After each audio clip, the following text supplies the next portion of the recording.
پہلے قرآن ہے لیکن بے ذوق طلب، لیکن اس ذخیرے سے حاصل کچھ نہیں کر رہی، حتیٰ کہ اس کو طلب بھی نہیں ہے کہ اس کو اٹھا کے دیکھوں تو صحیح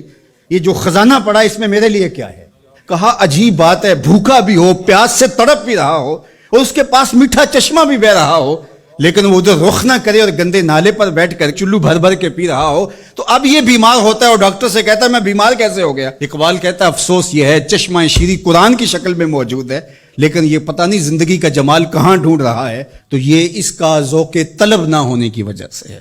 اور ذوق طلب جس کا ہوگا وہ ضرور اس سے کچھ حاصل کر لے گا اور اپنی ضرورت کے مطابق حاصل کر لے گا، اور اس نے بھی تو اپنی ضرورت کے مطابق جو حاصل کرنا چاہا وہ کر ہی لیا، جو اس کی طلب تھی قرآن سے اس نے وہ لے ہی لی۔ لیکن اگر قرآن سے زندگی کا اسلوب سیکھنا چاہتا تو اقبال کہتے ہیں کہ وہ زندگی کا اسلوب اور زندگی کا جمال اور زندگی کا حسن انسان کو دیتا ہے۔ قرآن یقین کا نور دیتا ہے، اور ہمارا بہت بڑا مرض ضعف الاعتقادی ہے۔ ضعف الاعتقادی قوموں کو کبھی بھی نہیں اٹھنے دیتی، اور دوسرا ان کے نظریات کے اندر یکسوئی پیدا نہیں ہو سکتی، چونکہ وہ جن لوگوں کے زیر اثر ہوں گے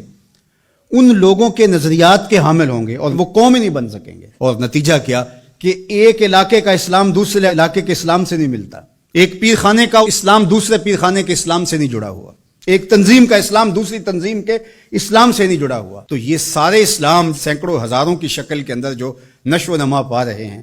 تو یہ جتنے مرضی اوپر چلے جائیں نتیجہ خیز نہیں ہوں گے۔ نتیجہ خیز تب ہوں گے جب ماخذ ایک ہوگا، وہ قرآن مجید ہوگا۔ تو قرآن مجید سے جڑنا، قرآن مجید سے وابستہ ہونا، دل بستگی تعلق خاطر آپ کو وحدت فکر کی ضمانت فراہم کرتا ہے،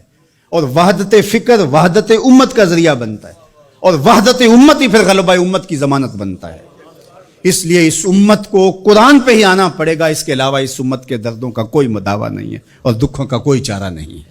اللہ اکبر۔ تو فرمایا وَمَنِ ابْتَغَى الْهُدَى مِنْ غَيْرِهِ أَضَلَّهُ، اور جس نے قرآن سے ہٹ کر کسی اور جگہ سے ہدایت تلاش کی اللہ اسے گمراہ کر کے رکھ دے گا۔